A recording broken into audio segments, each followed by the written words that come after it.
it's really everything is sort of upside down. The military is protecting democracy, and the people are demonstrating for NLD, which isn't democracy. And and the armed groups, they're fighting for their own rights, or do they have to fight for democracy as well? Yeah. Harn Yawnghwe, thank you very much for taking the time to have an interview with us today. Maybe you can first introduce yourself a bit, and then maybe also pass on to your take on the recent situation in Myanmar and the current developments. My name is Harn Yawnghwe. I am the Executive Director of the Euro-Burma Office, which was founded with the support of the European Parliament and the European Commission in 1997. We have been working on Burma, or Myanmar as it is now called, since then, and actually even before then. And we have been very much involved in the peace negotiations since 2011. Mm-hmm. And what about, since 1st of February, a lot has changed. Yes. So what is your take on what has happened and what has actually happened there? It's a little bit complicated. The military launched a coup, giving the elections in November 2020 as the reason for launching the coup. And some people have said that it is more because of a personal rivalry between Aung San Suu Kyi and the commander-in-chief, Min Aung Hlaing. And there are all sorts of other rumors. Nobody really knows exactly what the reason is, but from my analysis of the situation, it cannot just be something to do with a personality clash, that is just a personal matter of the commander-in-chief or the elections. Because if you look back, you can see that this coup was very well planned. There was no leakage. Nobody knew that it was coming. So it means that the military was quite united in all that they were planning. And if you look back, there were several incidents where the military seemed to be saying that they were going to be taking charge. For example, right after the elections, the military formed a peace committee. Mm-hmm. Now, why would they form a peace committee ahead of the government? Because the government was the one involved in peace negotiations with the different armed groups. So stuff like that, where they seem to be carrying out some kind of a plan. And what has got me thinking was maybe the military as a whole, the whole establishment, was not happy how the democratization process was going. Mm-hmm. They were the ones who initiated it in 2010. Okay. And since then, their own party, the USDP, has not been able to win in either 2015 or 2020. And the party that has been winning, the NLD under Aung San Suu Kyi, has not really been cooperating with the military. So they might feel that something is not going well with their plan, and they need to maybe press reset button, that kind of a thing. Okay. Interesting. And related to this, in 2008, the military allowed for the democratic transition. Why now they are not willing to go on with this plan? So why do you think the military started the democratic transition in 2008, and what's their plan right now? Yes, they have said for now that they are, going to be in power for 1 year. Mm-hmm. They're going to hold new elections, and that they're going to hand over power to whoever wins. The crazy thing about that is that if they had new elections now or in the next 6 months, the NLD will win again. There's no doubt about it. So it really makes no sense. So they might just be saying that while they are trying to come up with a better idea. I don't know. But it looks like they might be staying on for longer than a year while they prepare another plan on how to go ahead with this democratization. Mhm. But of course, the NLD has actually won the elections, and a lot of media attention has been going to Aung San Suu Kyi recently. I mean, what is her role at the moment, and what is her future also in Myanmar's development? Well, as you know, she's very popular. And no matter what she does, she's going to win. Okay. Why is that? Well, first of all, there's the the what you call it, the national myth that her father was the person who created Burma. So that is still there. That's still a very strong drawing factor, and she is his daughter, and so she's following in his footsteps, and she's saying she doesn't want military rule. Okay. And the people are fed up with military rule. They've had military rule for the last 50 years and they want democracy. And the last 10 years, they have experienced some kind of democracy, a lot more freedom that they have never experienced. And they don't want to go back to military rule. So, in a sense, they see her as someone who may be able to protect them against going back to military rule.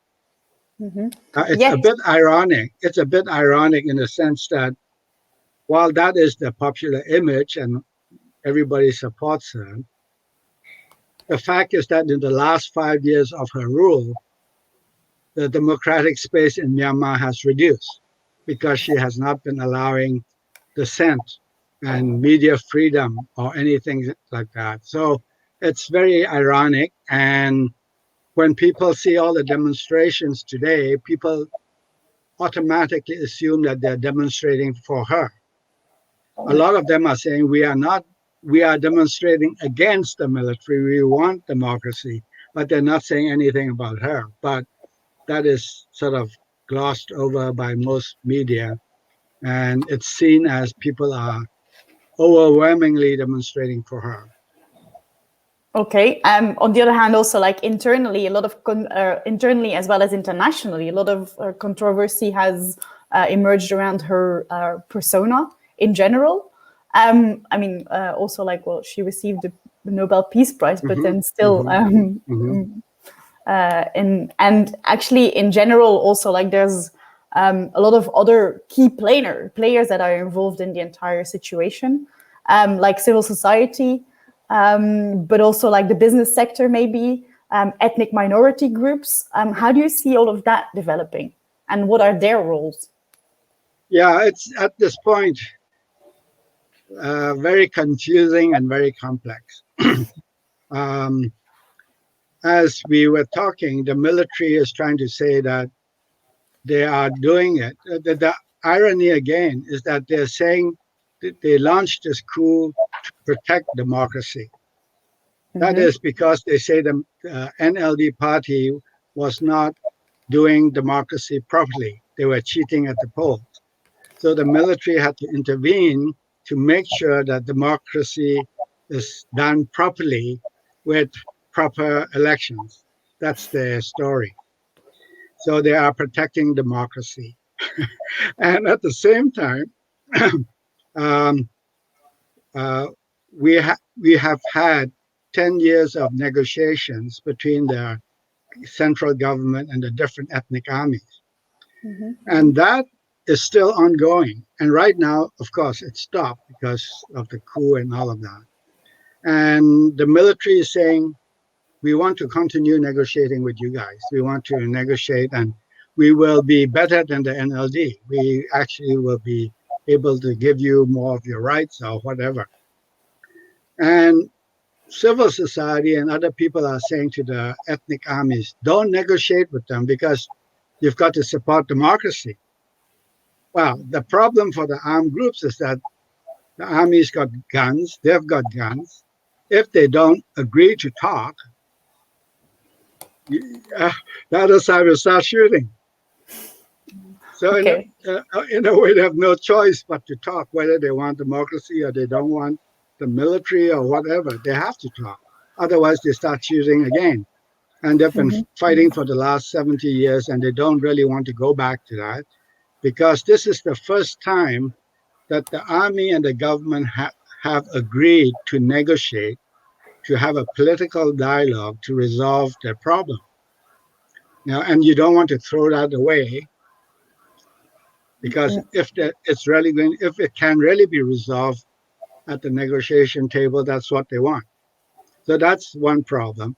The other problem, as I mentioned earlier, is that the civil society, again, they're demonstrating now and asking for freedom, and in a way, it's like trying to bring the NLD back. But civil society was not really happy under the NLD because they wanted more freedom. And for example, Aung San Suu Kyi herself has had no use for civil society. She actually told some civil society activists that if you want to be involved in politics, you should join a party. Don't don't bring your issues on the street or be civil society. She couldn't understand the role of civil society. So it's really, everything is sort of upside down. The military is protecting democracy, and the people are demonstrating for NLD, which isn't democracy. And the armed groups, are they fighting for their own rights, or do they have to fight for democracy as well? It gets very complicated, and it gets very difficult for people, for example, like the Rohingya. They definitely want democracy. They definitely don't support the military takeover. But what can they actually do or say? Because neither the military nor the democracy government will give them their rights. So everybody is in a very difficult situation, a difficult position. How do you come out of this with your sanity? And what do you see as a way out?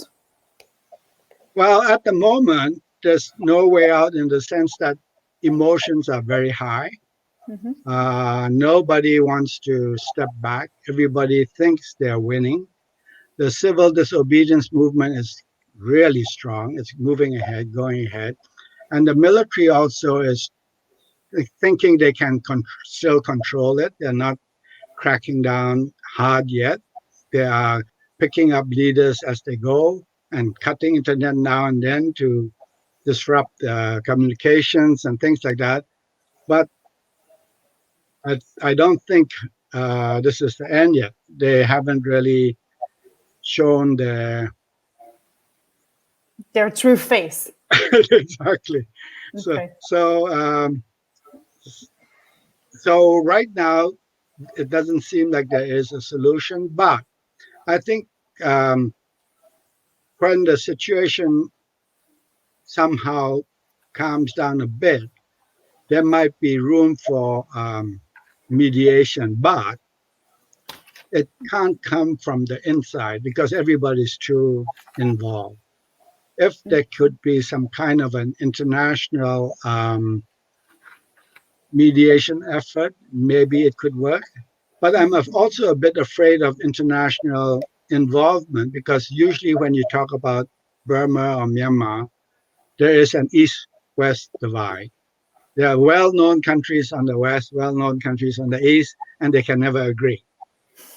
So how do you overcome that? Forget the East-West divide, but really come up with some kind of solution that will help the Myanmar leaders agree to compromise or agree to come to an agreement on how to deal with the situation. So, as I said, right now, there's no way in the country to broach that subject, everybody will be very mad with you. And if you broach it internationally, there's still that East-West divide, and that needs to be dealt with first, I think, because there's no way you can deal with it domestically right now. Okay. And that's exactly the international community that I wanted to ask you about, because of course, domestically, the civil society is very important. The role of ethnic groups in the mediation in the next month, but of course, the United States, the United Nations, and China are going to play an important role. So, what do you think these countries can actually do, and what is going to be their strategy in the next month about Myanmar? Well, I think in a way it could be based on the latest UN Security Council statement, where China and Russia agreed to the statement. And that was really surprising because normally they don't agree to anything about Burma. Where they, first of all, they emphasized sovereignty of Myanmar, the territorial integrity, and its national identity. Okay, you need to do that. Everybody agree on that. That this is not going to be touched. But then you can then mediate in terms of. They also agreed that the democratic transition should continue. Right. The military said they are for democracy. Aung San Suu Kyi said they're for democracy. So how can we find some common ground here? And based on that, you can try to move forward. You need the international sponsorship to make the talks work. But the problem is the international community is not well enough briefed to understand all the complexities in the country. So you also need a domestic team that can actually mediate, but under the sponsorship of the international. Then maybe that might work.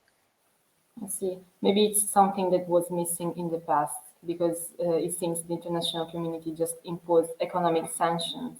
Yeah. Okay. And what about the European Union? Because when we talk about the international community, of course, the European Union is going to play a very important role. And just a few days ago, the European Parliament called for smart sanctions and to target businesses owned by the military, while the development funds. What do you think of this strategy? Is it the right strategy for Myanmar? Well, the thing is that the military businesses are really very big in Myanmar. They own almost everything. So if you are targeting them, it will definitely be a big stick. Now pressure, and maybe that will help them to come to the negotiation table. But if you do that, you still have to leave them a way out because if you are completely pushing them into a corner and say we're going to bash you, they're not going to agree, right? You have to say this is coming if you don't cooperate, and if you cooperate, you'll have to work out something where we don't take away everything from you right now, but in so many years you have to step out. The same way with the parliament. Right now they have 25%. And the problem Aung San Suu Kyi had was she was trying to get them out immediately.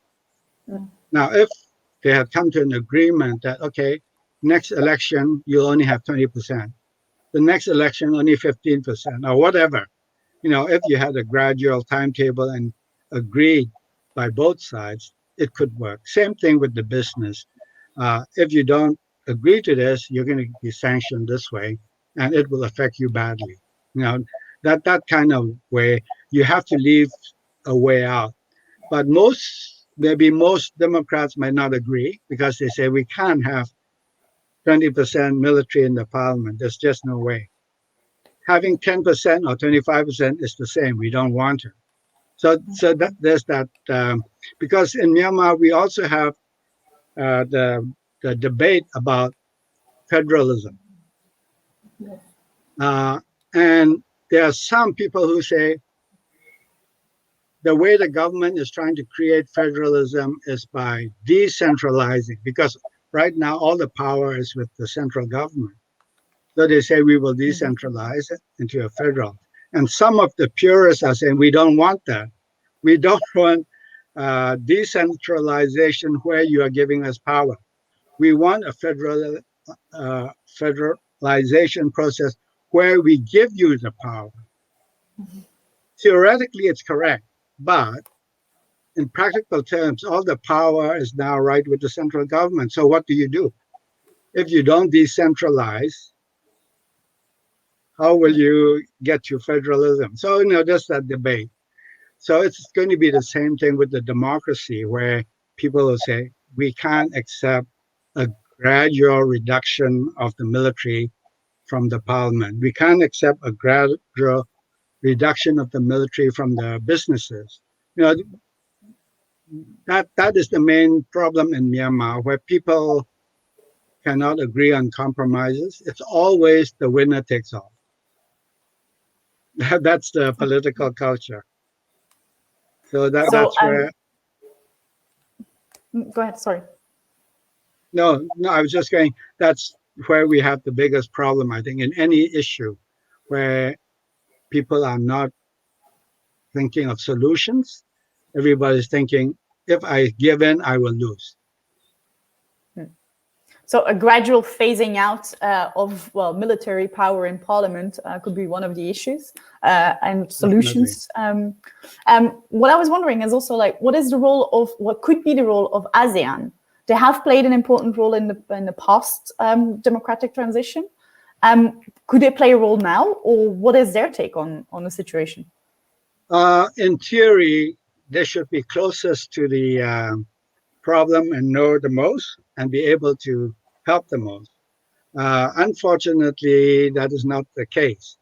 ASEAN has this hands-off policy, so they're actually literally hands-off. They don't really know the problems of Burma. So their principle of non-interference is actually taking the upper hand. Yeah, they don't really. There's also the problem of ASEAN is not like the EU, where in the EU you're supposed to subscribe to a set of values, more or less. If you don't, you're not part of the EU. In ASEAN, you can be anything as long as you are in existence. You are a member.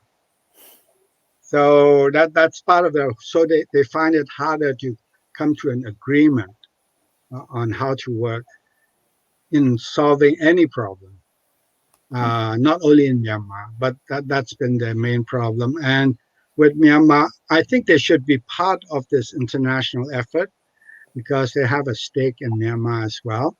But I wouldn't see them as being the lead because I don't think they have that capability. Okay. And to wrap up, so what do you think will need to happen in the next couple of weeks or months to actually defuse the situation at this point? Or what can we expect? It's very hard to say. I'm more afraid that it will go the other way, that things will get more and more tense, and we could get to a point where there is bloodshed. Because there's nothing right now that would indicate how you can reduce the tensions. Maybe some statements from the Security Council, I don't know, but something where it's not seen as pouring fuel on fire. Because sometimes when the international community says we are in solidarity, we support you, people actually believe that something is going to happen. Foreign troops, UN or the US are going to come in and save us. But that's not going to happen. The reality and the expectation, that's the dangerous part, where when people don't understand what are the limitations of support from the international community, So if you come up very strong, then they think, okay, fine, we better go out and push some more because we've got support coming. But nothing is coming. Okay. So, well, let's hope that something might be coming in the near future, at least. And, well, I'm sure that this is a conversation to be and a discussion to be continued over the next couple of weeks, months, and even years.